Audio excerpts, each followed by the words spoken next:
Alors, premièrement, je vais pas dire Brouchim Habayim chez Maggie Aboulker. En tout cas, quand la cavote est déjà d'organiser une Soudat Odaya. Je pense que dans les minutes qu'elle a eu son S, je ne sais pas si c'est vous qui voulez le raconter. Oui, allez, je peux le raconter. Allez-y, raconte. Quand j'étais en bas de mon travail au niveau de la mairie, et d'un coup j'entends un boum, et tout le monde sort de sa fenêtre, on aurait dit vraiment une roquette qui tombe. Et c'était juste le toit d'un masgan en fer qui est tombé juste à côté de moi. Et j'ai appelé tout de suite le rab, j'ai dit il faut que je fasse quelque chose, c'est pas possible. À une seconde, si j'avais décidé d'aller là, et il y avait beaucoup de vent quoi. Et donc ça m'a vraiment choquée quand j'ai dit c'est... Waouh. Ouais. Et c'est vraiment extraordinaire parce que elle était, quand je dis dans les minutes qui suivent, elle m'a demandé est-ce qu'elle doit faire un gobel. Ah ouais, et est-ce qu'elle doit faire la bracha à Gomel? Vous savez que quand il y a une bracha à faire, à Gomel, Chayavim Tevot, chez Gemalani Kol Tuv. Non, justement, il a dit qu'il n'y a pas besoin. Alors, pourquoi elle ne la fait pas? Ouais. Parce que les poskim vont dire imaginez que quelqu'un, il était quelque part, et il y a une balle qui a été tirée, c'est passé à côté de lui, un exemple, d'accord? Il était à côté du danger et pas dans le danger. Quelqu'un qui est dans une voiture qui a eu un accident, Chazé Shalom, il est dans le danger et il s'en est sorti du danger. Quelqu'un qui passe à côté d'un danger, il ne doit pas faire la bracha. Vous comprenez la différence? Et donc, puisqu'elle était, donc, du coup, maintenant, à part que, au niveau Ashkenaz, on ne fait pas du tout, seulement que dans les trois, et pas juste un kol, chaque nes qu'on va avoir. Mais en soi-même, je pense que, Bemet Kol HaKavod, la notion de vouloir faire une Seudat Odaya, parce que sur place, on se dit, on remercie HaKadosh Baruch Hu, on se dit, ah, quelle nes, et après on oublie, c'est la vie. Il y a tellement de choses qui nous arrivent dans la vie, et la manière de réussir, en vérité, c'est de s'arrêter, prendre conscience, et de se dire, je suis chayav de remercier HaKadosh Baruch Hu. Et tout le monde connaît que Léa, quand elle a dit, Apa modet Hashem, va ta'amod la ledet. Quand elle a dit, Léa, la femme de Yaakov Avinu, quand elle a appelé son fils Yehuda, elle a appelé Yehuda Milachon Oda'a, de Lachon Leodot. Remercier HaKadosh Baruch Hu. Tout de suite, ce qu'elle a écrit, elle a arrêté d'avoir des enfants. Pourquoi? Parce qu'elle a seulement remercié, elle n'a pas demandé encore. Et quand il y a écrit dans Yosef Rachel, comment elle a dit? Yosef li ben acher. Merci, mais je veux encore. Donc si je dis merci à Kadosh Baruch Hu d'une manière, ah merci, c'était extra, bah t'as à mode la ledette. C'est fini, plus d'enfants. D'accord? Ça veut dire, il y a deux manières de demander à Kadosh Baruch Hu. Évidemment, si on arrive chez un être humain, il t'a donné, tu lui demandes 100 €, qui t'aide, il te donne, tu lui dis, ok, je te dis merci, mais tu peux donner encore. Il va te dire, tu rigoles, dis merci, attends, et remercie. Mais nous, la manière de remercier HaKadosh Baruch Hu, c'est de prendre conscience que tout vient d'Hachem. C'est pour ça que ça ne peut pas exister de dire merci à HaKadosh Baruch Hu. On sait très bien que le seul endroit qu'on va citer le trône céleste, on l'a cité plusieurs fois dans les Shiurim, qu'on va citer le trône céleste d'HaKadosh Baruch Hu, l'endroit le plus grand, le Kisei HaKavod. Le Kisei HaKavod, quand on le cite dans la Tfila, on aurait pu penser, je sais pas moi, à la Neila, à Rosh Hashanah, pendant Yom Kippour, on va citer le trône céleste d'HaKadosh Baruch Hu. Quand on parle, là il y a deux parashiot, on parle de qu'HaKadosh Baruch Hu, il est descendu du ciel pour donner les Aseret Dibrot. Alors, ça veut dire, il y a écrit d'un passage qui va dire que du ciel je t'ai parlé. D'un autre côté, on dit qu'Akadosh Baruch Hu, il est descendu sur l'Ar Sinaï. Il est descendu ou il n'est pas descendu?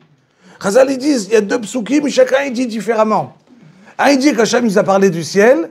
Du coup, Akadosh Baruch Hu, il te parle que le Kisei HaKavod, il a fait descendre avec le ciel, sur le Har Sinaï. C'est ce qu'on appelle qu'Hachem nous a parlé du ciel parce qu'il a fait descendre le ciel. Donc on parle du Kisei HaKavod, c'est l'endroit le plus kadosh qu'on peut imaginer. Et c'est quel tfila qu'on va le citer quand on sort des toilettes? Gelui veyado lifnei Kisei Kavodecha. C'est la seule tfila. On n'a pas une autre tfila pareille. Dire que quand on fait la Hamida, le Shmona Esrei, il n'y a pas de Kisei HaKavod. Il n'y a pas. Il dit le Gaon de Vilna, pourquoi? Parce qu'on peut imaginer que Akadosh Baruch Hu, on ne va pas le mêler à nos choses qui ne sont pas mechoubad. Ce n'est pas honorable de parler à Akadosh Baruch Hu, de remercier Akadosh Baruch Hu pour les choses qui ne sont pas propres. On peut imaginer, on dit à Akadosh Baruch Hu, Galouy veyadoua lifnei kisei kvodecha, et on se met en tête chaque fois qu'on sort des toilettes, que même ça, je dois remercier Akadosh Baruch Hu. C'est pour ça que la meilleure zgoula pour être en bonne santé, c'est quoi? Asher Yatzar. Remercier Akadosh Baruch Hu. Galouy veyadoua lifnei kisei kvodecha. Remercier Akadosh Baruch Hu. Galouy veyadoua Baruch ata Hashem refait kol basar ou mafli. C'est quoi pelé? C'est quoi ce qui est pelé? C'est inimaginable. Le corps, alors on sait très bien que tous les médecins ils disent on n'aurait pas dû vivre avec le nombre de maladies qu'il aurait pu y avoir dans le monde, que l'être humain il arrive à surmonter et à passer tout ce qu'il a, c'est inimaginable. Mais Akadosh Baruch Hu, il a fait un pelé. Ce pelé, c'est quelque chose qui est extraordinaire, c'est de garder la neshama, que la neshama c'est Vayipach be'apav nishmat chaim. Akadosh Baruch Hu, il a mis une neshama, par le nez, il a soufflé une neshama par nos narines. Et la neshama, c'est comme de l'air. Mais notre corps, il est fait de chaloulim. Donc, s'il est chaloul, ça veut dire qu'il est ouvert. S'il est ouvert, tu prends un ballon, tu souffles, et tu mets de l'air dedans, tu ouvres, qu'est-ce qui se passe? L'air, elle s'en va. Donc, le pelé, il est que de l'air, qui est notre neshama, elle va tenir avec notre corps, et ça va tenir ensemble. Et donc, Baruch ata Hashem refait kol basar ou mafli la sot, c'est pelé, c'est extraordinaire. D'accord? Donc, c'est pour ça que je dis que la Oda'a, que elle a pris sur elle, c'est ça qui peut lui amener, Bezrat Hashem, encore la bracha et la bracha. Et c'est pour ça que Baruch Hashem, je pense que les autres psorotovot qu'il y a dans la famille Bezrat Hashem, que ce soit une famille Bezrat Hashem, une simcha, qui viendra Bezrat Hashem dans la maison. Et il y a quelqu'un qui m'a demandé à partir de quel moment la neshama elle rentre dans un bébé. Alors on sait très bien qu'il y a écrit dans Chazal, que la Gemara rapporte dans Menachot, que la neshama, il y a un malach qui va rentrer dans le... Tout le monde connaît le malach qui vient enseigner au fœtus, d'accord, la Torah. Et à partir de l'âge de 40 jours, c'est pour ça qu'on appelle M, ça s'écrit Gematria, Aleph et Mem, 41e jour, elle s'appelle déjà maman. Pourquoi? Parce qu'à partir de ce moment-là, elle a la neshama qui rentre. C'est pour ça qu'on appelle M. D'accord? Une M, et M kol chai. À partir de quand on devient maman? Dès le 40e jour, parce que la neshama, elle rentre. Pour ça, le 40e jour, tu es déjà M. Et donc, d'où la neshama, elle vient. C'est pour ça aussi, de même, juste pour en rajouter un petit mot sur ce sujet avant de passer à autre chose, que c'est très important, on sait très bien que la Gemara rapporte sur Rabbi Yoshua, que la Gemara dit « Ashrei yoladeto », qu'il est devenu autant grand parce que sa maman, elle amenait toujours au Beth Midrash pour étudier et écouter la Torah. C'est-à-dire que quand on amène un enfant écouter la Torah, et qu'il ne dérange pas, d'accord? Et donc, c'est extraordinaire, ça veut dire que l'enfant, il prend et il entend la Torah, même s'il ne comprend pas, sa neshama, elle l'entend. Et c'est à partir de quel âge? Quand la maman, elle est enceinte. D'accord? Ça veut dire, pour ça qu'il y a dans le Zohar, que la maman, elle doit faire attention où elle part, qu'est-ce qu'elle regarde, parce que le bébé, il entend tout. Il sait ce qui se passe. Il y a une Mishnah, on sait très bien que la Mishnah dans la Halakha, c'est écrit dans Masachet Yuma, que si une dame qui est enceinte et pendant le Tzom, Yom Kippour, elle a ressenti un ma'achal et elle a beaucoup envie de manger, c'est dangereux pour elle et pour le bébé. On est obligé de lui donner à manger. Pourquoi? Parce que le bébé, il a faim. Mais quel bébé? Le bébé, il est dans le ventre. Mais Chazal, ils ont donné dans la Halakha qu'on est obligé de pouvoir faire et d'arrêter le tzom. Pourquoi? Parce que tout simplement, le bébé, il voit ce qui se passe à l'extérieur. C'est pour ça que le Zohar, il rentre tellement, parce que le Gaon vide là, il rapporte combien c'est important pour ne pas lober takvarot, de ne pas aller ci, de ne pas faire ci, d'accord? Pourquoi? Pour l'importance de garder le chinour de l'enfant, il commence à se... depuis ce moment-là. Ça veut dire que qu'est-ce qu'il va entendre, qu'est-ce qu'il va voir, évidemment, qu'est-ce qu'il va manger, d'accord? Et pourquoi? Parce que c'est à ce moment-là déjà que ça lui rentre sa nettia de qu'est-ce qu'il va avoir, sur quoi il va être attiré quand il sera plus grand. Voilà, ça c'était pour le premier point. Après, dès là... Et juste par rapport, vous savez, au prénom, on dit qu'il faut attendre donc la bride de dire, mais est-ce qu'on peut... La raison qu'on amène, ce qu'a écrit l'Agmara, que l'Agmara rapporte que Rabbi Meir, il était Doresh Beshemot, ça veut dire le Shem, le nom d'une personne, c'est l'essence de la personne, c'est la personne elle-même, d'accord? C'est pour ça qu'il a écrit que Adam Arishon, Akadosh Baruch Hu, il lui a amené dans tous les chayot, tous les animaux, pour qu'il va leur donner des noms. Au début de Bereshit. Quel rapport avait donné un nom? Si un nom, c'est juste, j'invente un nom. D'accord? Lui, je vais l'appeler tonton. Quel rapport? D'accord? Mais la ma'out, l'essence de l'animal, c'est les kochot qu'il a. Quelle force il a. D'accord? Donc quand je vais donner à un enfant un prénom, c'est en vérité son mazal à lui de cet enfant. Qu'est-ce qu'il va avoir? C'est pour ça que Beshane Makom, Beshane Mazal, Shinui Hashem, c'est Shinui Mazal, d'accord? Et c'est pour ça on rajoute un prénom à quelqu'un quand quelqu'un il est malade, d'accord? Parce que la Xéra, elle était, Kadosh Baruch Hu, il a dit à Avraham Avinu, il avait vu dans les étoiles que Avraham n'avait pas d'enfant. Qu'est-ce qu'il lui a dit? Avraham n'a pas d'enfant, mais Avraham, oui. Donc il lui a rajouté un hey, et le hey du jeu, il lui a dit oui, Nachon. Avraham, il l'a pas, mais Avraham, il aura des enfants. D'accord? Donc le Shinui Hashem, alors c'est pas bien de le faire pour rien. D'accord? On le fait pas pour rien, parce que si quelqu'un il a un prénom juif, la fin dernière, dans un des shurim, vous vous rappelez, je ne sais pas ceux qui étaient au shiur, on avait parlé de l'importance de dire à la fin de la tfila, le pasouk de chaque personne. Chacun, il a son pasouk. Monette, c'est quoi votre pasouk? Votre pasouk à la fin de la tfila. Comment vous appelez en hébreu? C'est le nom de la grand-mère. Ça, c'est pas un prénom, ça. Ça s'appelle quoi, le nom de la grand-mère? Baya. Baya? C'est en quelle langue? Je sais pas. C'est ce que m'a dit ma mère. Je sais pas. Qui veut dire quoi? La femme du Bey. La femme du Bey. Du Bey. De Tunisie. Moi, à un moment donné, j'étais pas née. J'étais née après. Je sais que... D'accord. Non.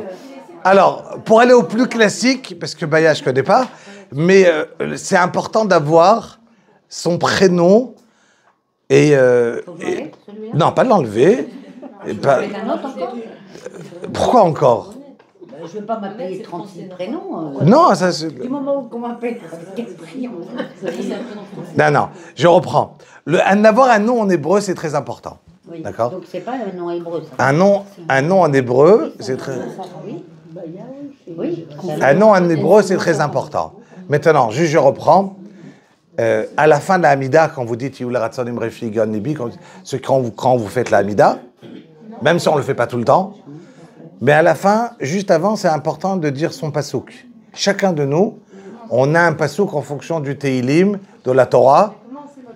Je vous le dis en 2 secondes. Dites-moi c'est votre prénom et on recherche dans la Torah, Déborah. Alors vous allez chercher un pasouk qui va commencer par Dalet, finir par Hey, et je vous le retrouve très facilement. Après, Bizarre Hashem, je vous l'envoie. Ce soir, on a un délai, tout à l'heure, je vous l'envoie. Allez, je ne connais pas, mais c'est très facile à retrouver. Chacun, il a son pasouk. Alors, sans rentrer dans le pourquoi des choses, parce que c'est moins agréable. Pardon? Sur Internet, vous le retrouvez, mais c'est pas besoin. Il y a des sfarim très faciles à retrouver. Il y a un sefer qui vous donne tous les prénoms, et chacun, il a son pasouk. Je vous entends pas. Alors ça, c'est encore... Le Steipeler, il disait, le papa de Abraham Kanevski, non, on n'en élimine pas. Il y a le prénom habituel qu'on apprend, qu'on entend tout le temps. Ça, c'est numéro 1. Ou bien, il y a des fois des noms composés. Ça veut dire, pour un garçon, on va l'appeler Yaakov Israël. D'accord? Alors, est-ce que Yaakov Israël, c'est un prénom qui s'appelle Yaakov Israël, ou il va s'appeler un prénom Yaakov et un autre prénom c'est Israël? Non, c'est un seul prénom Yaakov Israël. C'est pas 2 prénoms. Non, mais quand il y a 3 prénoms. Mais si on vous appelle pas comme ça... On met 10, hein. Non, mais ça veut dire... Ça rentre pas dans les papiers. Moi, j'ai donné 3 prénoms hébraïques, et quand je me rends compte qu'ici, quand on appelle mon fils, on l'appelle par ses 3 prénoms. Bah oui. Très bien. Ouais. Ouais.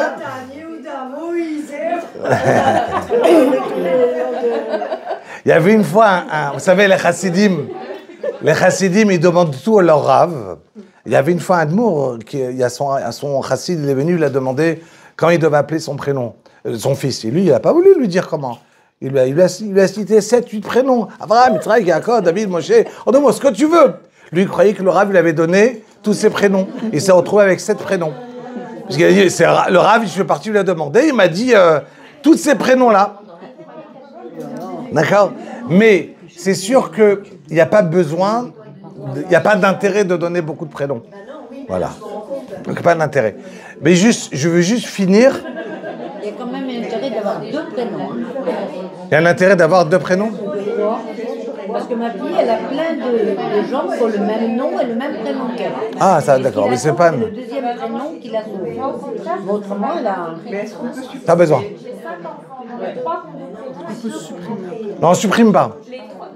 Les 3 font 2 prénoms. D'accord. Plus tendance à avoir des changements d'humeur, moins il est sur 2 prénoms. Mais le prénom, en fait, quand on dit... Ouais, Chazal, ils disent que une des formes qu'on a de Ruach HaKodesh, ça veut dire on a une inspiration divine, c'est quand on appelle un prénom à un enfant. Ça veut dire que quand on donne... Pardon? C'est l'homme ou la femme qui a droit à Kodesh? Normalement, ils devraient s'arranger entre eux pour trouver ensemble le prénom.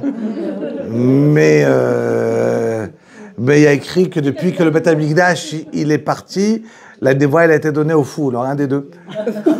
Non, je rigole. Mais il y a écrit comme ça dans Chazal. Mais il y a écrit que ça a été donné aux parents. Aux parents, d'accord. On a écrit donné aux parents. Et il y a écrit que ça a été donné aux parents quand ça vient.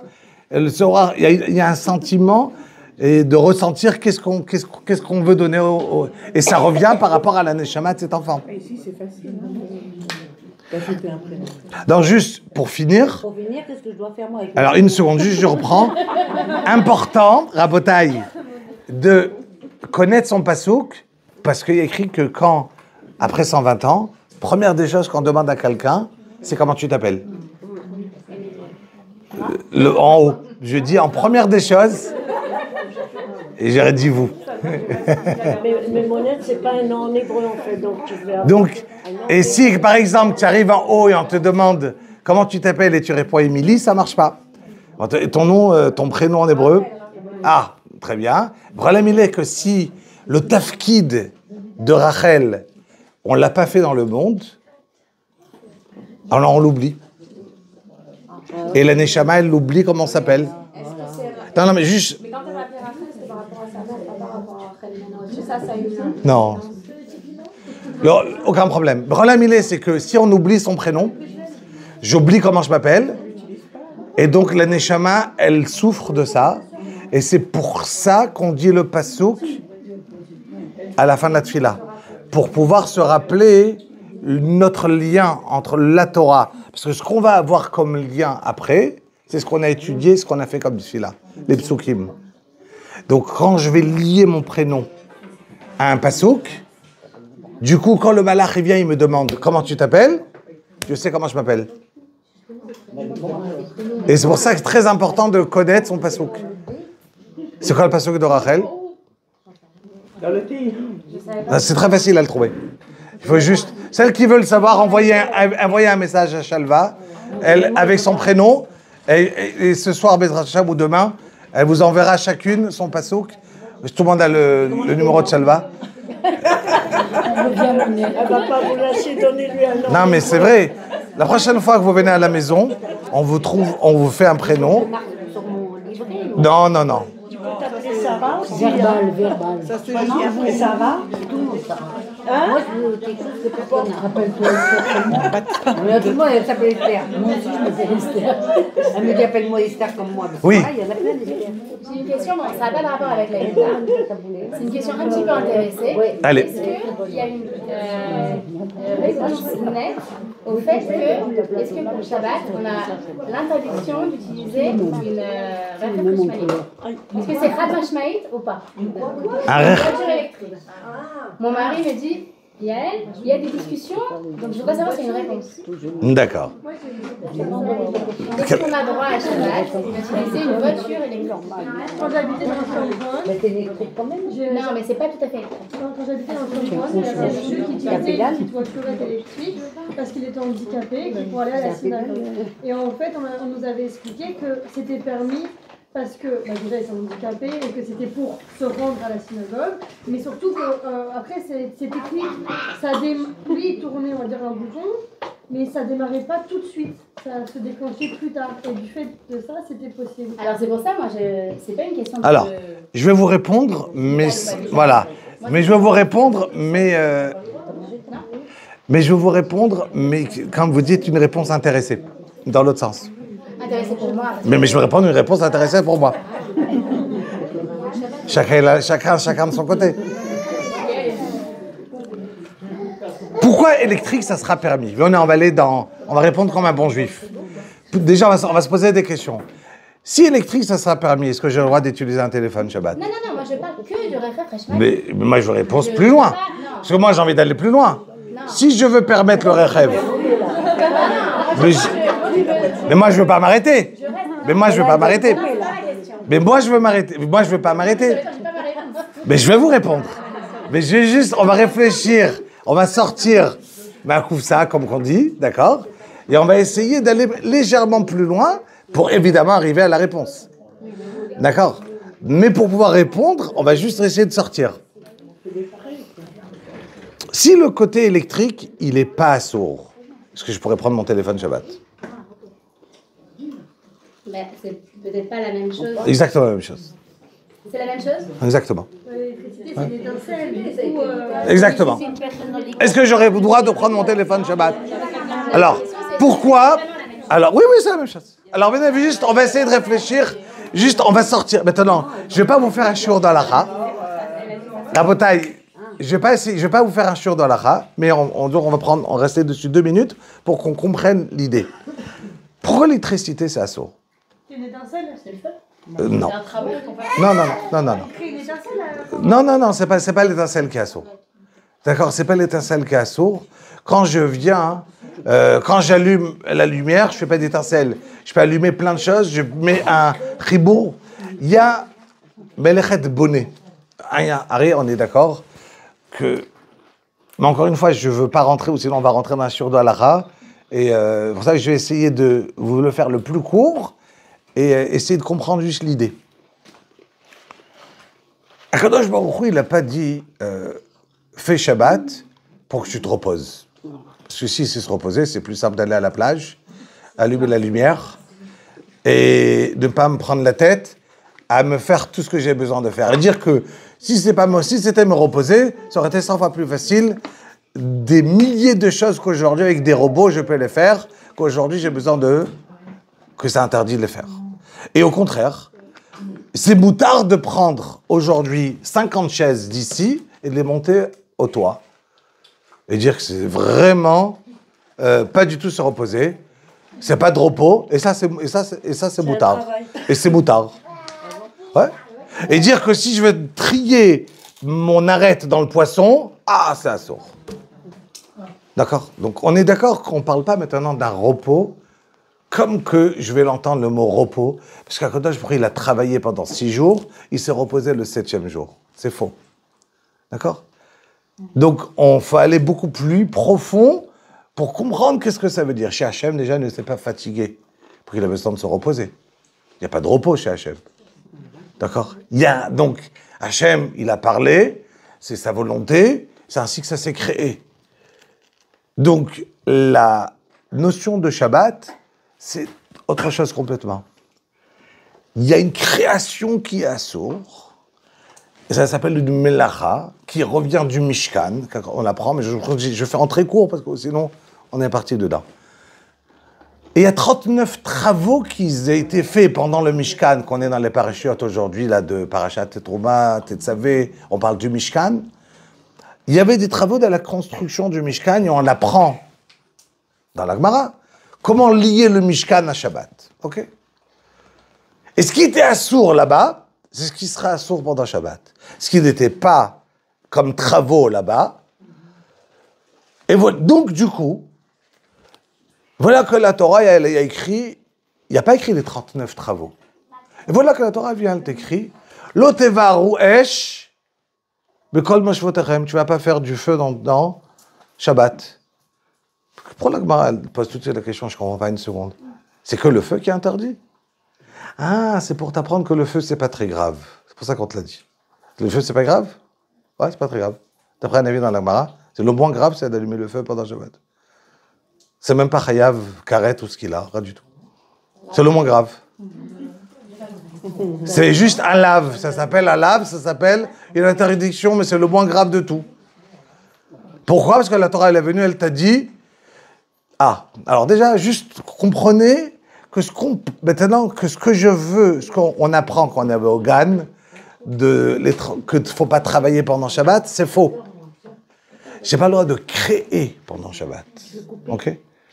Qu'est-ce qui va s'appeler créer pendant Shabbat? Je vais l'apprendre de la halakha, je reviens par rapport au Mishkan. Et depuis le Mishkan jusqu'à aujourd'hui, j'aurai des dérivés que je vais apprendre. Qu'est-ce qu'aujourd'hui ça s'appelle? De même qu'il y avait une construction dans le Mishkan. Si je viens, je ferme un circuit qui va être de l'électricité. Est-ce que je vais en fermer un circuit? Ça s'appelle une construction. D'accord? Mais qui a dit qu'une construction zmanite ne s'appelle pas une melacha, une construction. Si je viens, je construis quelque chose, même qui almenat l'histoire, dans une condition de, je vais venir et je vais le casser. Je vais pas faire une question d'Alaha. Mais il faut comprendre que Chazal, ils viennent, et ils apprennent toute la halachot, d'où j'apprends, parce que forcément la Torah, elle n'a pas parlé d'électricité, puisqu'il n'y avait pas d'électricité à ce moment-là. Mais elle nous a donné tous les kelim, tous les ustensiles pour pouvoir venir et apprendre à être médamé et ressembler ça à ça et ça à ça, et qu'est-ce qui est boutard et qu'est-ce qui est assour. Donc forcément, il y a des choses qui vont être permis, parce que je vais dire ça ne ressemble pas, et ça, oui, ça ressemble, d'accord? Et du coup, je peux me retrouver avec une marloquette dans des poskim, parce que je vais décider, est-ce que le mechaber, il va penser que ça, c'est moutard, et le rama, il va dire, ah non, ça, c'est assour, d'accord? Donc, comment je vais venir être vachel, cuire, qu'est-ce qui va saper pour poser sur une plata, ashkenaz, sfarad, et de là, ça m'arrive à tout ce qu'on connaît comme halachot, sfarad et ashkenaz, ok?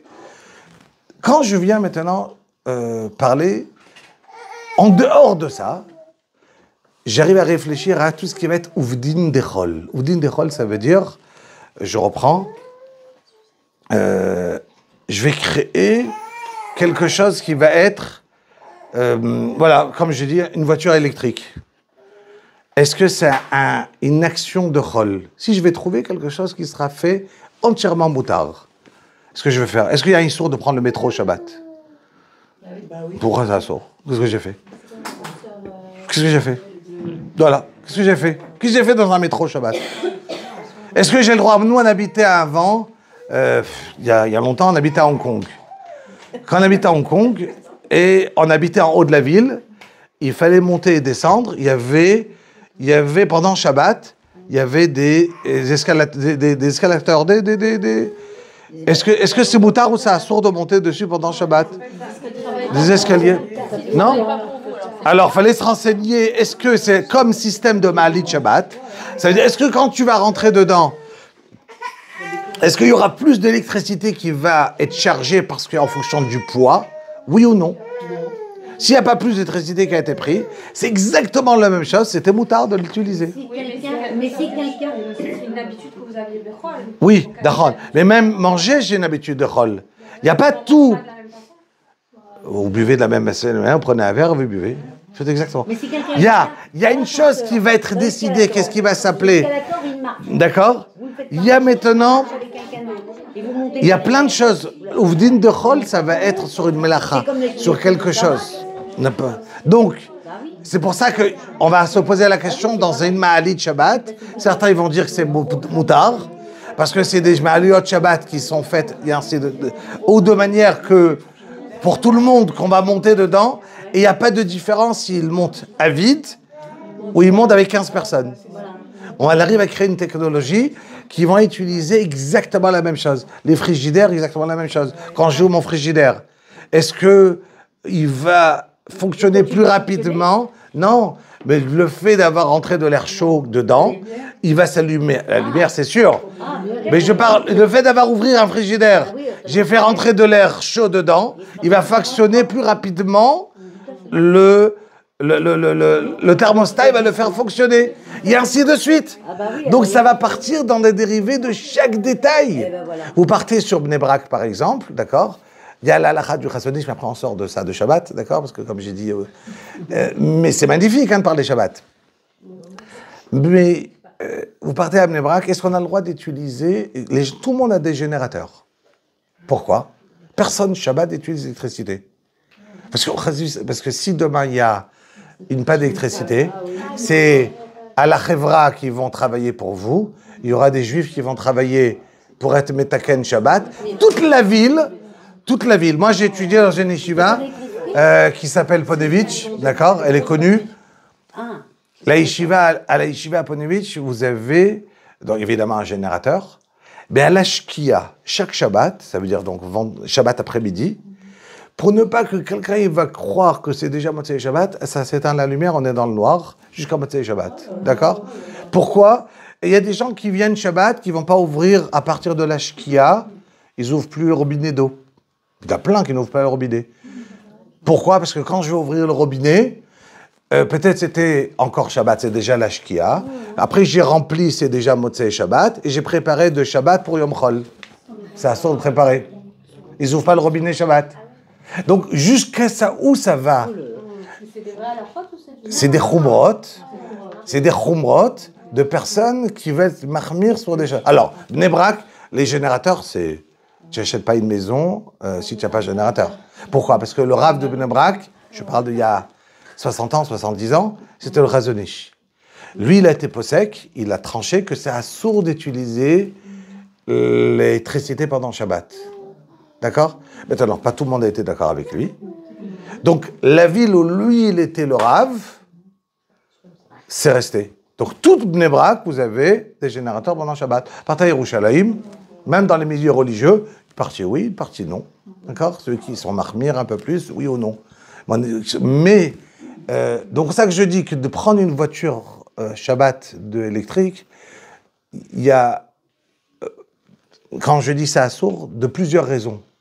Et c'est pour ça que sinon demain vous avez votre téléphone qui sera exactement la même chose, d'accord? Parce qu'il n'est pas mechoubar à une prise. Donc il n'y a pas bonnet de la même manière qu'il y a dans...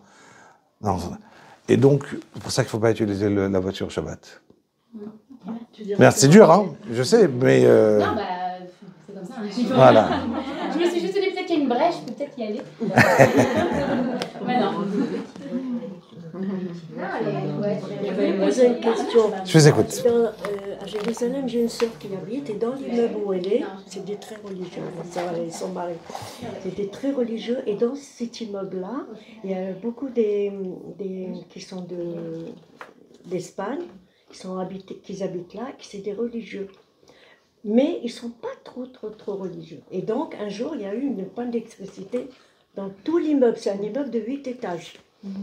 Et bien, ils sont restés tout le Shabbat, sans lumière, sans pouvoir manger, parce que la tefila n'avait pas cuit.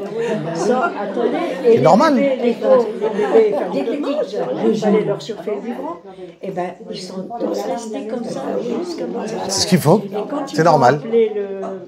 Alors, juste pour vous raconter par rapport à ce qu'elle a dit, juste pour vous dire, quand j'étais marqué, je dois avoir dans les 15 ans, j'étais à la Yeshiva Ktana.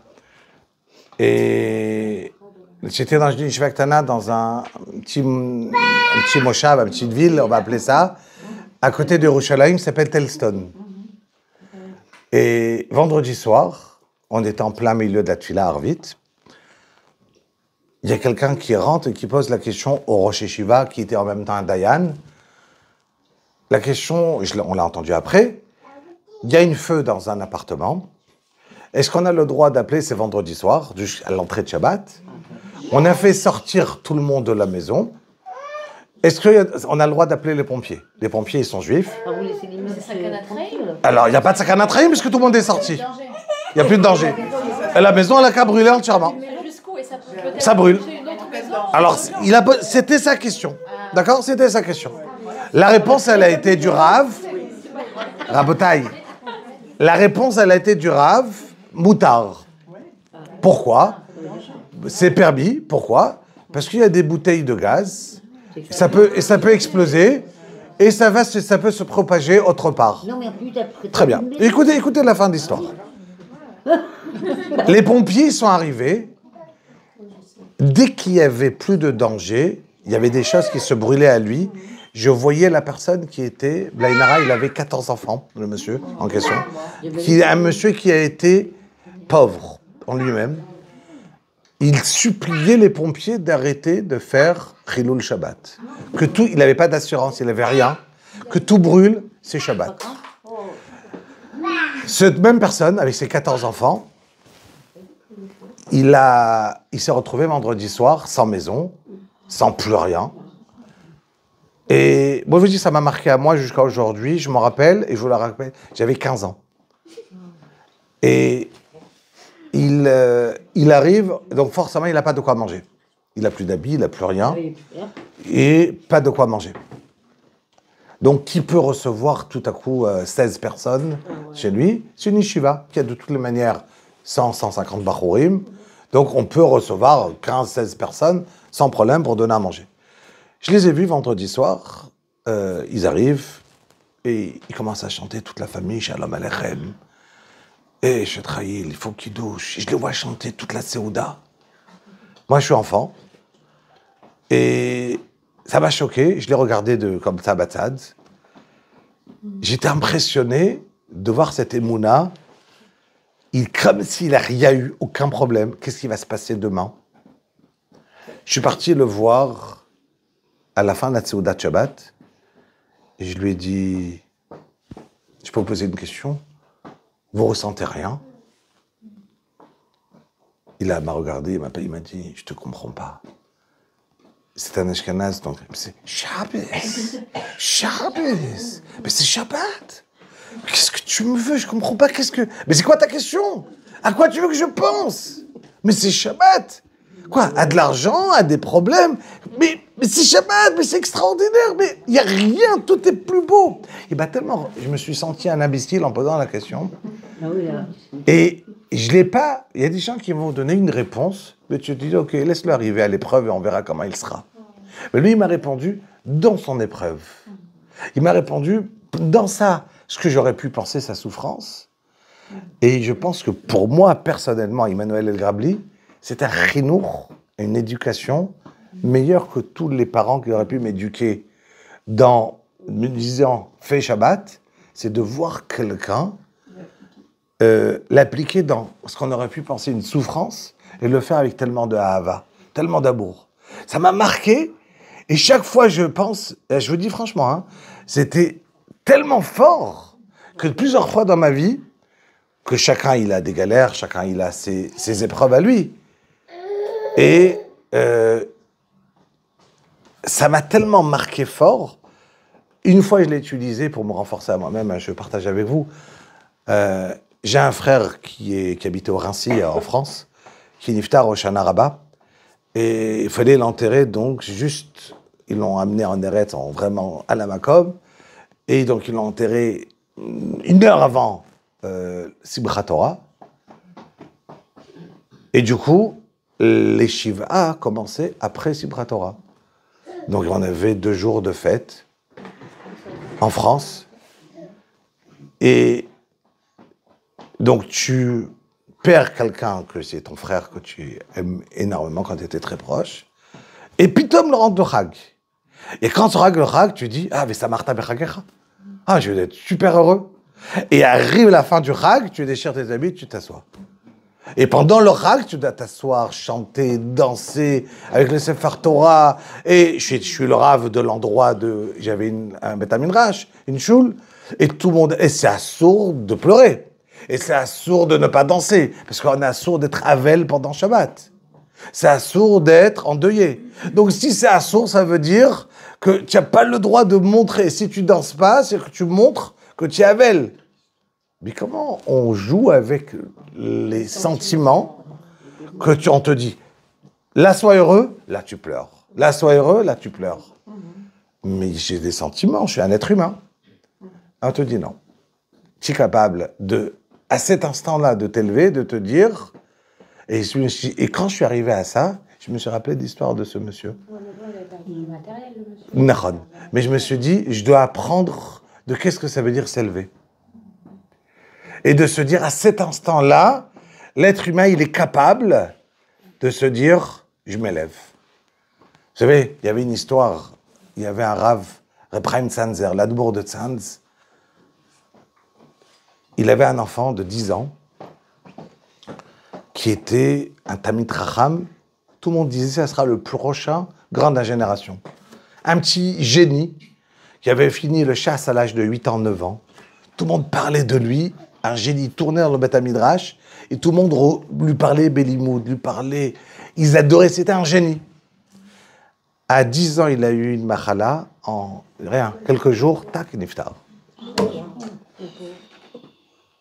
C'est dur. Et le papa, il a toute l'alvaya, il n'a pas de diabo. Et il est arrivé, avant qu'on ferme le kever, il a dit, je veux parler. Il a dit, voilà. Imaginez que quelqu'un, il marche dans la rue, et tout à coup, il ressent une tape comme ça sur le dos. Il veut se retourner énervé pour comprendre qui l'a frappé. Et il se retourne et il voit que c'est son meilleur ami. Il sourit, il lui dit « Pourquoi tu m'as frappé ?» Je dis quoi, j'avais une guêpe, j'avais quoi? C'est-à-dire forcément, si c'est mon meilleur ami qui m'a frappé, c'est qu'il y avait une raison. Il m'a pas frappé pour me faire mal. Donc je me retourne énervé et je souris quand je vois que c'est mon meilleur ami. Il a dit, j'ai marché là dans l'Alvaya, mon seul fils, qui s'en va à l'âge de 10 ans, j'ai eu un sentiment de me retourner. Mais quand je me retourne, je vois que c'est Akadosh Baruch Hu qui m'aime le plus au monde. Donc forcément, c'est pour le bien, mais je ne sais pas pourquoi c'est pour le bien. Qu'est-ce qu'il y a pas avoir de bien de mourir un enfant de 10 ans? Je ne sais pas pourquoi. Mais si Hachem, il a fait ça, alors merci à Kadosh Baruch Hu. Et il a dit, et là je comprends comment il faut faire la bracha que Shem Mevarech à la Tova, écrit dans l'Alacha. De la même manière qu'on doit remercier à Kadosh Baruch Hu quand on a un enfant, et qu'on dit Shechiyanu Vikiyebanu Viganu Lazman Hazeh, avec la même joie, il faut être Mevarech, Baruch Ata Hashem Olam, Dayan Emet. Comment on peut arriver à être Mevarech avec la même joie, Dayan Emet? Mais Dayan Emet, c'est Rahman Etzlan, je vois noir. Oui, mais quand tu te lèves les yeux et tu regardes que c'est Akadosh Baruch Hu, alors tu te dis, merci Hachem. Pourquoi? Je ne sais pas. Je ne suis pas d'avis, je ne sais pas pourquoi. Mais la Emouna, elle doit être autant forte de se dire à Akadosh Baruch Hu, ça vient de ta part. Quand ça vient de ta part, j'accepte. Et c'est ça, la Avodat Hachem. Pardon? Chacun à son niveau, parce que le niveau, il peut monter à 1000, 2000. Un, il est à 200, il a 201, il a 203, un, il a 300. Chacun, il a sa Avodat Hachem. Mais la Avodat Hachem, mais chacun sa Avodah, chacun sa Avodah, elle est d'augmenter à chacun, parce que la Emouna, je vais vous dire une chose, elle ne se travaille pas quand l'épreuve, elle arrive. Quand l'épreuve, elle arrive, C'est trop tard. Et la émouna, il faut l'avoir avant le problème. Parce que quand on a le problème, et on commence à parler de la émouna, c'est impossible. Et spécialement, je vais vous dire une chose. Et je ne comptais pas parler de ça, hein, mais on est rentré dedans. Mais il y a deux choses. On a l'impression qu'il y a le cœur qui peut réfléchir et la tête qui peut réfléchir. Au cœur, je ne peux pas donner une réponse. À la tête, je peux donner une réponse. Mais des fois, c'est la tête qui peut réfléchir quand c'est à froid, quand tout va bien. Quand une personne n'a pas de tsarote. Je rappelle une fois, on m'avait demandé d'aller parler à quelqu'un. Il voulait se suicider, il avait perdu sa femme et ses 2 enfants dans un accident de voiture. Il était accroché au lit. Qu'est-ce que tu vas dire à une personne pareille? Comment tu peux essayer bichlal à le remettre à le remettre? Je ne sais même pas quoi dire. Avant de commencer à parler, il faut avoir une émouna avant. Le Hadbour Mitzan, ce que tout le monde connaît, qui est arrivé près à Natania, qui a ouvert le Betrolim, que tout le monde connaît à Natania, non? Ouais. Il a perdu sa femme et ses 11 enfants à la Shoah. Il a recommencé, il a dit, si Akadosh Baruch Hu, il me sauve, j'ouvrirai un Betrolim. Il est arrivé en Eretz, il a ouvert à Natania ce Betrolim. D'accord? Il s'est remarié, il a recommencé sa vie après avoir perdu sa femme et ses 11 enfants. 11 enfants. D'accord? À la Shoah. Mais il y a un livre, juste vous lisez ce livre, chaque page on pleure. Et d'un autre côté, il y a, il a passé la Shoah en criant un pasouk. Tachat asher la'abadat Hashem Elokecha besibcha. Parce que tu n'as pas servi à Kadosh Baruch Hu dans la joie, c'est pour ça qu'il m'arrive tout ça. Il était heureux tout le temps. Il se travaillait à être heureux. Mais comment tu peux être heureux dans une chose pareille? C'est comme ça. Ça veut dire que la darga, comme j'ai dit, on monte et on monte. Chacun il a son niveau de darga. Mais la émouna, elle se travaille, je reprends, quand tout va bien. Quand tout va bien, parce qu'à ce moment-là, c'est le sechel, le cerveau, qui peut réfléchir. Quand quelqu'un il a mal, c'est pas le moment de le faire réfléchir. On réfléchit pas. Tu peux pas faire réfléchir quelqu'un qui a mal. Parce que c'est pas son sechel qui parle, c'est son cœur. Et quand son cœur il parle, qu'est-ce que tu vas répondre au cœur? Il n'y a rien à répondre. Il n'y a rien à répondre. Qu'est-ce que tu veux dire à quelqu'un? Tu as pas mal. Tu as mal. C'est vrai qu'il a mal, on a mal. C'est la vérité. Donc, pour calmer le cœur, il faut avoir réfléchi avant. Et si quelqu'un il réfléchit avant, il a ses émounas, quand tout va bien, il se travaille sur sa émouna. Et se travailler sur sa émouna, ça débute dans sa parnassa. Ça débute dans les problèmes qu'on peut avoir. Ça se débute dans le matin, quand je dis Modéani chaque matin, que je m'arrête. C'est la seule chose qu'on a le droit de faire le matin, c'est Modéani. Personnellement, avant de me lever, je m'arrête. Modéani, le Fanecha. Je te remercie, Akadosh Baruch Hu, mais surtout, je prends conscience que c'est toi qui me donnes ma neshama à cet instant. Donc, quand je me lève, maintenant, je me lève pour te servir à Akadosh Baruch Hu. Allez, je me lève, je vais faire le Tzilat Yadayim. Donc, déjà, je me lève et je sais que ma journée, ce que je vais faire dans ma journée, c'est servir à Akadosh Baruch Hu. Que ce soit dans les faire ma tefila, ça allait dans ma parnassa, que ça allait dans manger, que ce soit dans n'importe quoi faire. Je sers à Akadosh Baruch Hu. Parce qu'Hachem m'a donné un corps. Et ce corps, il a des besoins. Et même profiter, c'est un besoin. Tout ce que j'ai besoin dans ma vie. Alors je le fais. Bebidar Mishkal. Je dois réfléchir comment je dois le faire. Parce que je ne veux pas me tromper en disant que c'est le Chevod Hachem et c'est en vérité le Chevodi. D'accord? Donc je peux travailler la différence. C'est quoi la différence? Comment je sais quand je bois un bon verre de coca, merci, que c'est les Chevodi ou les Chevod HaKadosh Baruch Hu? Quand je veux voir quelqu'un d'autre qui, lui, boit, je lui dis, ah, l'Echvot Shabbat, c'est extraordinaire, il boit du coca, c'est bon. Donc, je reprends. Quand je vais me travailler sur ma émona, quand tout va bien, ça, c'est tous les jours.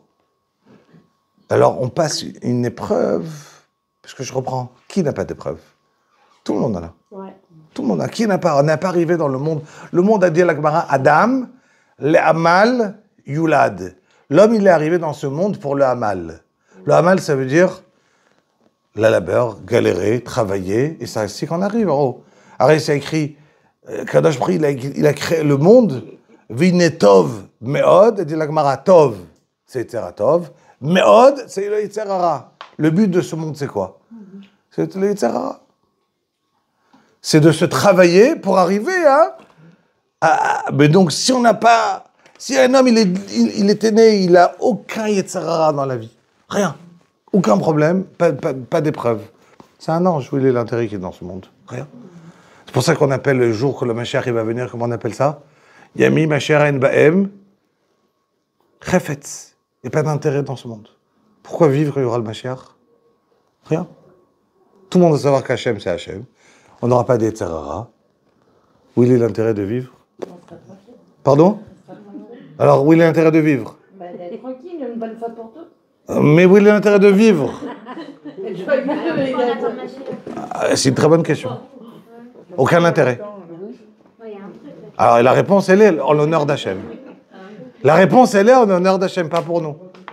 Ouais.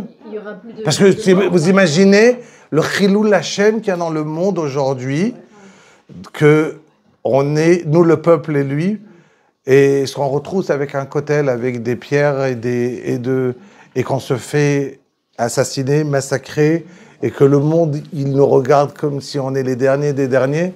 Vous imaginez le chilul Hashem qu'il y a dans le monde? Et quand on va dire d'un côté, on est le peuple élu, on est ci, on est ça. D'un autre côté, chaque peuple, il a tout ce qu'il a. Et nous, notre Beth Amikdash, on a le Misgad al-Aqsa dessus. C'est pas un chilul Hashem de penser que l'endroit du Beth Amikdash, c'est un Misgad dessus. C'est une mosquée. Et les Arabes, c'est les grains de sable. Hein.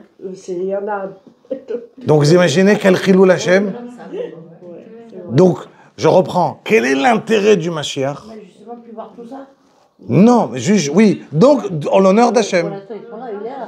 Mais nous, pourquoi on a été créés? Oui, mais pour le Yetzirah, pour les épreuves.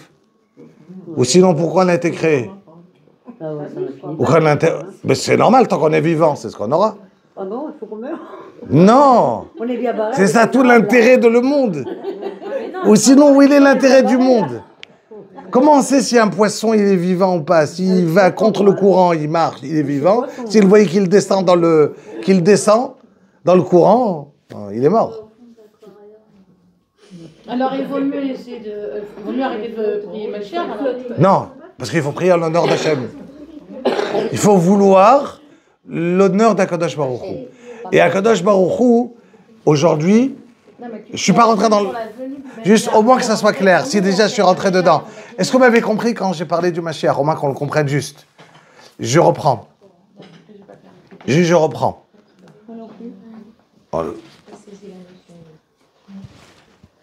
La raison qu'on est arrivé dans le monde. Pourquoi Hachem nous a créés? Non, quand même pas. Pardon? C'est quoi? J'ai pas entendu. Non, dites le mot. La finalité, c'est... Alors, donnez-le. Ce que j'ai bien aimé dans votre réponse, c'est souffrir avec un grand sourire. D'accord. Donc, non, mais c'est bien. Mais c'est extraordinaire. C'est-à-dire, si vous le dites, souffrir avec un grand sourire, ça me convient. D'accord. D'accord. Donc, c'est... Quand on sent la souffrance, on est heureux. Ouais. Non, oui, mais vous avez dit que c'est très bien. Donc, ok. Donc déjà, ça veut dire que vous avez compris le shiur. C'est déjà bien. Alors, on va reprendre. Alors, on va reprendre. On l'attend pas. Alors, juste pour reprendre. On reprend. Le but de ce monde, et c'est la raison qu'on a Hachem et nous a créés, c'est pour avoir une épreuve, pour avoir un Yetzirah, on n'est pas né qu'avec des midot tovot, qu'avec des bonnes choses. On veut faire du mal, et on se renforce et on fait du bien. C'est ça tout l'intérêt de l'être humain. C'est vouloir fauter et ne pas fauter. C'est ça tout l'intérêt. Si maintenant j'ai mis à quelqu'un, imaginez un enfant, il est né, il veut que faire du bien. Il veut que faire, il a que le Yetzeratov, pas de Yetzerara. C'est un ange. Pourquoi naître? Il va faire quoi dans ce monde? Il va s'ennuyer. Non, on n'a pas besoin. Il peut être directement au Lamaba. Il n'y a rien du tout dans ce monde. Pardon? Non, juste, je parle juste dans l'idée de pourquoi on a été créé. La raison qu'on la création du monde, d'accord, c'est pour donner à quelqu'un un combat. Et dans ce combat, donc c'est pour ça qu'on te donne un Yetzerara. C'est le Yetzerara, c'est pour ça qu'il y a l'Akbar a dit que Tov, Meod, le Tov, c'est le Yetzeratov, Meod, le but, c'est le Yetzerara. Le but, c'est pas le Yetzeratov. Le but final, c'est d'avoir envie de faire du mal, une avera, j'ai envie d'être Mechalel Shabbat, j'ai envie de ne pas faire une mitzvah, d'accord? Et je me renforce et je ne le fais pas, d'accord? Je ne dois pas avoir envie. Moi, l'Akbar a dit, est-ce que, dans le Rambam, est-ce que quand je passe et je vois un bon petit lapin, c'est-à-dire, lapin, non, ça, c'est dégoûtant. Je vois un steak, je vois un cochon de lait, ah, ça doit être bon, un bon petit steak de cochon. Ça doit être très bon, non? J'imagine que ça doit être bon. Est-ce que je dois dire... Pourquoi non, vous c'est... ne parlez pas d'une autre côte au lieu de parler d'un cochon? Par exemple, elle dit la Gemara, il y a écrit dans le Rambam. Il y a écrit dans le Rambam que l'homme, il doit dire Ifshi, je veux, mais je peux pas. Il doit pas dire c'est dégoûtant. C'est pas vrai que c'est dégoûtant. C'est pas vrai que c'est dégoûtant. Alors, j'ai pas dit que je dois dire aussi ah, j'aurais bien voulu manger un escargot. Non. Tout ce qui est sheretz, tout ce qui est teshaketsu lachem, ça non. Je dois pas dire ah, j'aurais bien voulu un petit cafard. Non. D'accord? Moi, il y a un truc qui m'aide quand je sais qu'il y a un truc qui pourrait être bon, mais j'ai pas le droit. Je me dis, c'est pas dans l'univers des possibles. Et dans ma tête, je me dis, de toute façon, c'est possible que quelqu'un d'autre kifferait faire ça. Mais de toute façon, c'est même pas possible, c'est pas dans l'univers des possibles. Bravo. Donc, je me pousse. Bravo. Ça peut pousser Mais à- vous avez entièrement raison. C'est pour ça que celui qui a fait tchouva, ça lui est beaucoup plus dur. Parce qu'imaginez quelqu'un qui a mangé une fois. Moi, dans ma vie, j'ai pas fait. On est grandi dans des familles religieuses depuis toujours. Donc, c'est pas qu'on a grandi qu'une fois, je vais passer à côté d'une boulangerie en France. Un pain au chocolat chez les Goïms. Ah, peut-être ça peut être bon. Ah, peut-être bon. Mais quelqu'un qui a déjà goûté une fois, qu'est-ce qui se passe? Imaginez qu'est-ce qui se passe. Il passe en face, il se dit ah, je me rappelle, c'était bon.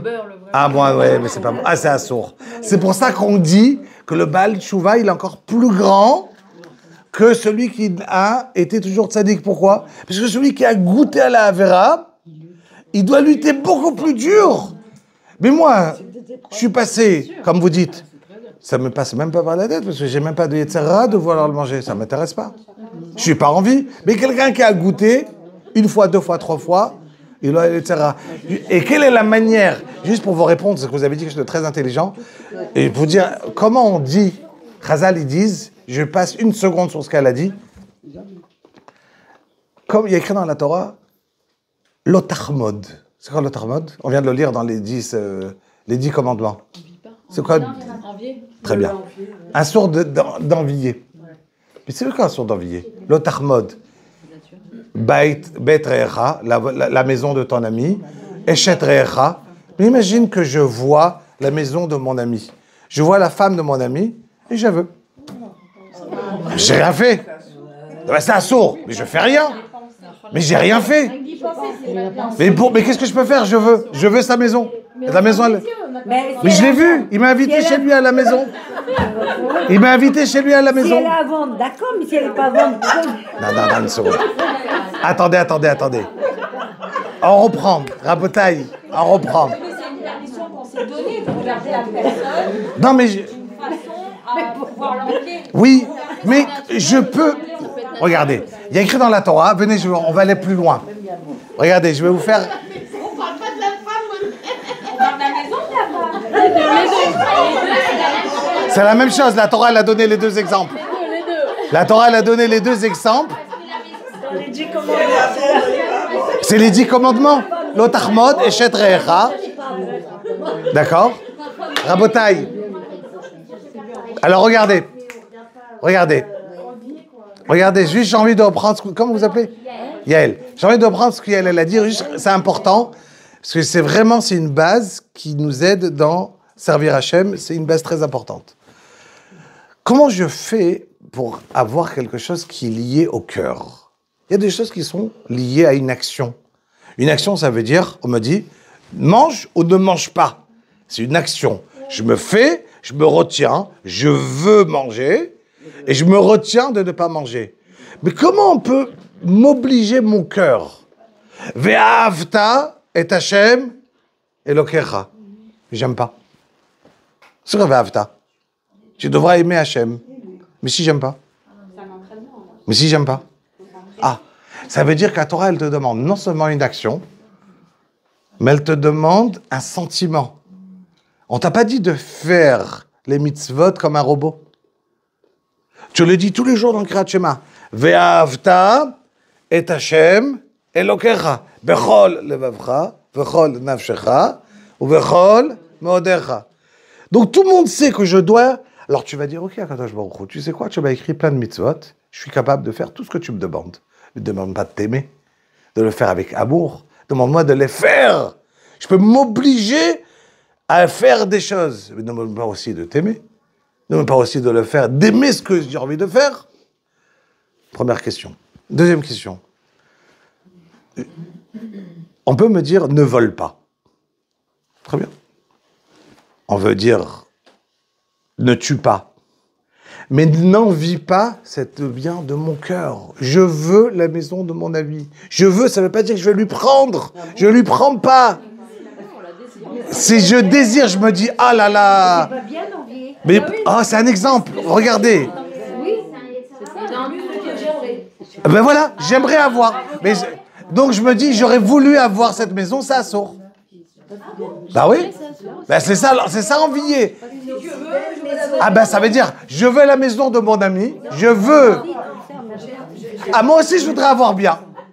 Très bien. Et ça me dérange pas que lui il a. Très bien.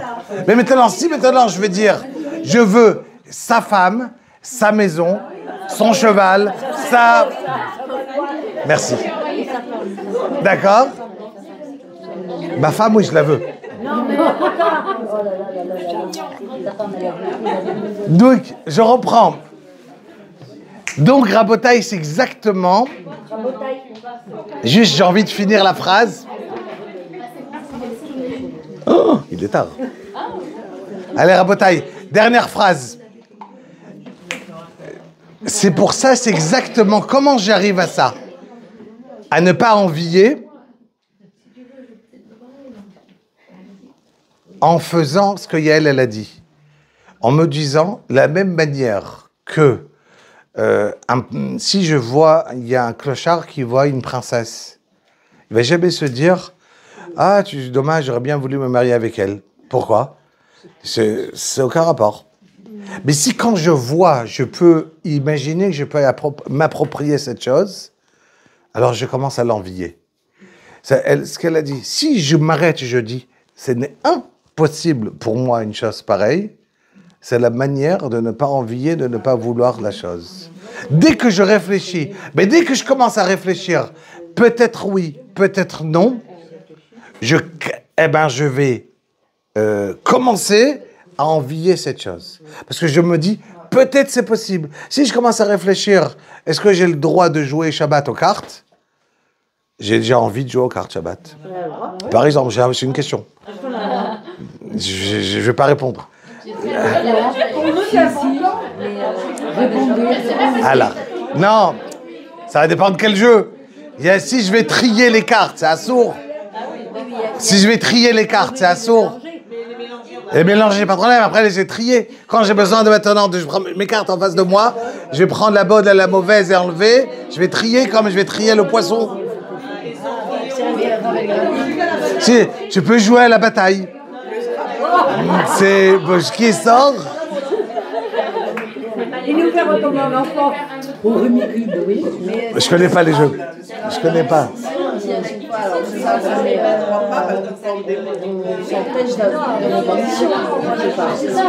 Non, celle de l'autre. Je veux la mienne, mais pas celle de l'autre.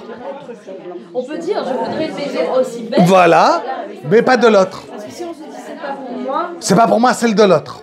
La femme de l'autre, c'est pas pour moi. C'est la maison de l'autre, c'est pas pour moi. Le cheval de l'autre, c'est pas pour moi. Mais je veux, moi, avoir grand. et on dit qu'il y a une bonne kinatzon. Ouais, Tkiban Sorvin Tarbe Chorma. Ça veut dire que quand je vais envier la Chorma de l'autre, sans faire descendre l'autre, ça, y a pas de problème. Ah, la chorma, oui. La Chorma, ça, y a pas de problème. Ça, bien sûr. Pardon? À partir du moment où on est amis, on regarde le mari, la maison, Encore mieux. Mais il faut avoir des bonnes midotes pour ne pas envier l'autre. faut pas être tenté. Voilà, pour ne pas être tenté. Alors, juste pour finir, à Bota, il me reste 2 minutes, après on a fini.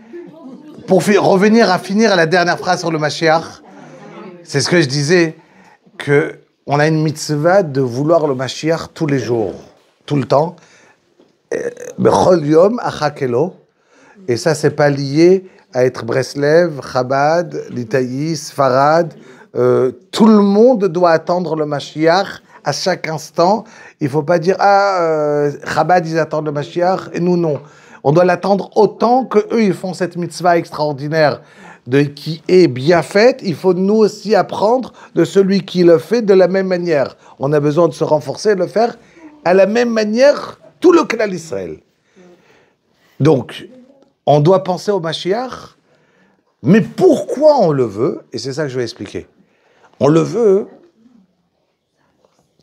parce qu'on le veut en l'honneur d'Akadosh Baruch Hu. Parce qu'il y a un Chilul Hashem dans le monde. Mais pas parce que, comme j'ai dit, quand je viendra le Mashiach, on ne va plus recevoir les guérim. On ne pourra plus se convertir. Pourquoi? Parce que c'est normal. Aujourd'hui, nous, à Israël, on est en dessous, et tu dois décider est-ce que c'est vrai ou non. Tu as un libre arbitre, et tu as décidé par ton libre arbitre de choisir. Là, je t'accepte. Mais je ne peux pas t'accepter quand il n'y a plus de questions. D'accord? Je donne toujours l'exemple, il est simple. Est-ce que vous me croyez que j'ai cette feuille dans la main? Vous me croyez? Non, vous ne me croyez pas, vous le voyez. Donc, quelle est la différence? Est-ce que... Non, ça c'est faux. Je reprends. Monette. Si on n'a pas confiance à la personne... Je reprends. Est-ce que vous me croyez que j'ai cette feuille-là dans la main? Non, vous le voyez. Quand vous me croyez, c'est ce que vous n'avez pas vu. Je vous raconte, en venant ici, vous savez, j'ai vu, il y avait un cheval sur la route qui a fait oui ou non, tu me crois ou tu me crois pas? Ça s'appelle une croyance, une émouna. Non, moi j'y crois. Moi. Alors, une seconde. Moi je crois. Le jour où je ne crois pas, c'est que la personne elle m'a menti et je ne la croirai plus jamais. Mais en principe, je fais confiance à tout le monde. Je crois. Il y avait un Donc, je reprends. La émouna, elle est croire en quelque chose que je n'ai pas vu. Ok? Très bien. Mais ça ne veut pas dire que je crois comme un imbécile. Je dois comprendre que pour pouvoir éduquer mes enfants à aimer Shabbat, je dois aimer Shabbat. Je vais car si je dis à un enfant, tu sais, c'est assourd, parce que c'est assourd, il ne voudra jamais le refaire. Bah oui, il faut lui dire pourquoi c'est assourd. Si tu ne vas pas toi aimer le Shabbat, jamais tes enfants ils vont aimer le Shabbat. Si nous on va sentir que la Torah c'est juste des galères et c'est juste des contraintes, parce qu'on va se dire mais c'est une contrainte de faire la Torah, jamais je vais réussir à la transmettre à quelqu'un d'autre. Toda rabba lekulam. Voilà.